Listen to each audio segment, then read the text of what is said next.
Hi ಎಲ್ರಿಗೂ ನಮಸ್ಕಾರ, welcome back to my channel.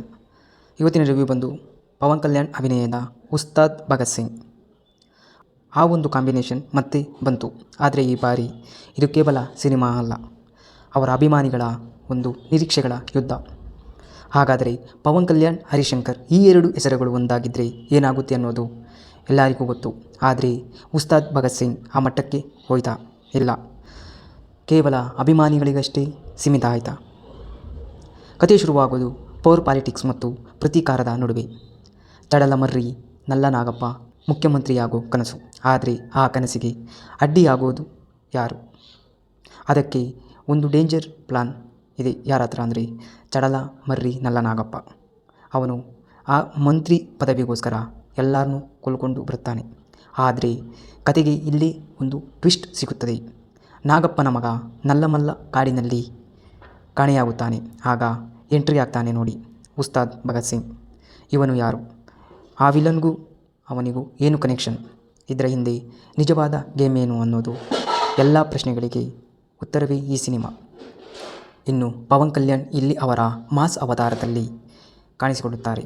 Dialogues ಆಗಿರ್ಬೋದು, ಅವರ ಸ್ಟೈಲ್ ಆಗಿರ್ಬೋದು, ಅವರ ಆ್ಯಕ್ಷನ್ ಸೀಕ್ವೆನ್ಸ್ ಆಗಿರ್ಬೋದು, ಅವರ ಫ್ಯಾನ್ಸ್ಗೆ ಫುಲ್ ಪೀಸ್ಟ್ ಅಂತಲೇ ಹೇಳ್ತೀನಿ. ಕೆಲವು ಸೀನ್ಸ್ನಲ್ಲಿ ಎಸ್ಪೆಷಲಿ ಮಹಾಕಾಳಿ ಫೈಟ್ ಲಿಟ್ರಲಿ ಥಿಯೇಟರ್ನಲ್ಲಿ ಬೆಂಕಿ ಹಚ್ಚೋದು ಪಕ್ಕ. ಆದರೆ ಕಾಮಿಡಿ ಕೆಲವೆಡೆ ಕೆಲಸ ಮಾಡುತ್ತದೆ, ಇನ್ನು ಕೆಲವೆಡೆ ಕೆಲಸ ಮಾಡುವುದಿಲ್ಲ. ಇನ್ನು ಪಾರ್ಥಿಬನ್ ಪಾತ್ರ ದೊಡ್ಡದಾಗಿಲ್ಲ, ಆದರೆ ಆ ಸ್ಕ್ರೀನ್ ಪ್ರೆಸೆನ್ಸ್ ಸ್ಟ್ರಾಂಗ್ ಆಗಿ ಇದೆ. ಪವನ್ ಕಲ್ಯಾಣ್ ಇರುವ face off scenes full attractive ಆಗಿ ಇದೆ. ಇನ್ನು ಶ್ರೀಲೀಲಾ ಸ್ಕ್ರೀನ್ ಟೈಮ್ ಕಡಿಮೆ ಇದ್ದರೂ ಅವರ ಪ್ರೆಸೆನ್ಸ್ ಕ್ಯೂಟ್ ಮತ್ತು ಡೀಸೆಂಟಾಗಿ ಇದೆ.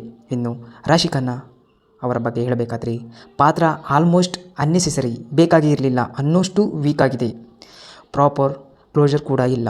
ಇನ್ನು ಚಿತ್ರದ ಬಿಗ್ಗೆಸ್ಟ್ ಪ್ರಾಬ್ಲಮ್ ಏನಂತಂದರೆ ಈ ಚಿತ್ರದ ಕಥೆನೇ ಅಂತ ಹೇಳ್ತೀನಿ. ಇದು ಹೊಸದಾಗಿ ಅನಿಸೋದಿಲ್ಲ, ಆದರೆ ಪ್ರೆಡಿಕ್ಟ್ ಕೂಡ ಮಾಡಬಹುದು. ಒಂದು ಕಮರ್ಷಿಯಲ್ ಟೆಂಪ್ಲೇಟ್ ಸ್ಟೋರಿ ಅಂತ ಹೇಳ್ತೀನಿ. ಇನ್ನು ಹರಿಶಂಕರ್ ಇಲ್ಲಿ ಸ್ಟೋರಿಗಿಂತ ಪವರ್ ಸ್ಟಾರ್ ಪವನ್ ಕಲ್ಯಾಣ್ಗಿರೋ ಸ್ಟಾರ್ ಎಲಿವೇಷನ್ಗೆ ಹೆಚ್ಚು ಇಂಪಾರ್ಟೆನ್ಸ್ ಕೊಟ್ಟಿದ್ದಾರೆ. ಇನ್ನು ಮ್ಯೂಸಿಕ್ ಬಗ್ಗೆ ಮಾತನಾಡೋಣ ಅಂದರೆ ಈ ಬಾರಿ ಆವ್ರೇಜ್ ಫೀಲ್ ಕೊಡ್ತಾರೆ. ಇನ್ನು BGM ಮತ್ತು ಸಾಂಗ್ಸ್ ರಿಪೀಟ್ ಆಗ್ತಾ ಇದೆ ಅನ್ನೋ ಫೀಲೇ ಬರುತ್ತದೆ ಹೊರತು ಅಲ್ಲಿ ಮ್ಯೂಸಿಕ್ ಇದೆ ಅಂತ ಅನಿಸೋದೇ ಇಲ್ಲ. ಇನ್ನು ಫಸ್ಟ್ ಹಾಫ್ ಹೇಗಿದೆ ಅಂದರೆ ಸ್ಲೋ ಆನ್ ಅನ್ಕನ್ವಿನ್ಸ್ ಆಗಿದೆ. ಇನ್ನು ಸೆಕೆಂಡ್ ಹಾಫ್ ವಿಷಯಕ್ಕೆ ಬಂದರೆ ಸ್ವಲ್ಪ ಇಂಪ್ರೂವ್ ಆಗುತ್ತದೆ ಕಥೆಯಲ್ಲಿ, ಆದರೆ ಮೇನ್ಲಿ ಆ್ಯಕ್ಷನ್ ಮತ್ತು ಮಾಸ್ ಮೂಮೆಂಟ್ಸ್ ಇಂದ ಕೂಡಿದೆ. ಇನ್ನು ಟೆಕ್ನಿಕಲ್ ಆಗಿ ಸಿನಿಮಾಟೋಗ್ರಫಿ ಡೀಸೆಂಟ್ ಅಂತಲೇ ಹೇಳ್ತೀನಿ. ಎಡಿಟಿಂಗ್ ಇನ್ನೂ ಟೈಟಾಗಿ ಮಾಡಬಹುದಿತ್ತು. ಇನ್ನು ಉಸ್ತಾದ್ ಭಗತ್ ಸಿಂಗ್ ಒಂದು ಪ್ಯೂರ್ ಕಮರ್ಷಿಯಲ್ ಮಾಸ್ ಸಿನಿಮಾ. ಇದು ಅವರ ಫ್ಯಾನ್ಸ್ಗೆ ಫುಲ್ ಸೆಲೆಬ್ರೇಷನ್ ಮಾಡುವಂಥ ಸಿನಿಮಾ. ಇನ್ನು ನಮ್ಮಂಥ ಆಡಿಯನ್ಸ್ಗೆ ಇದು ಒಂದು ಜಸ್ಟ್ ಓಕೆ ಎಕ್ಸ್ಪೀರಿಯನ್ಸ್ ಕೊಡುತ್ತದೆ. ಇನ್ನು ಪವನ್ ಕಲ್ಯಾಣ್ ಪ್ರೆಸೆನ್ಸ್ ಮತ್ತು ಫ್ಯೂ ಮಾಸ್ ಸೀನ್ಸ್ ಈ ಸಿನಿಮಾದ ಬಿಗ್ಗೆಸ್ಟ್ ಪ್ಲಸ್ ಪಾಯಿಂಟ್ ಅಂತಲೇ ಹೇಳ್ತೀನಿ.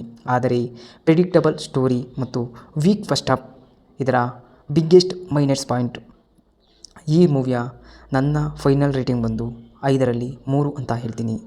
ಈ ರಿವ್ಯೂ ಇಷ್ಟ ಆದರೆ ಲೈಕ್ ಮಾಡಿ, ಶೇರ್ ಮಾಡಿ ಮತ್ತು ಸಬ್ಸ್ಕ್ರೈಬ್ ಆಗೋದು ಮರೆಯಬೇಡಿ.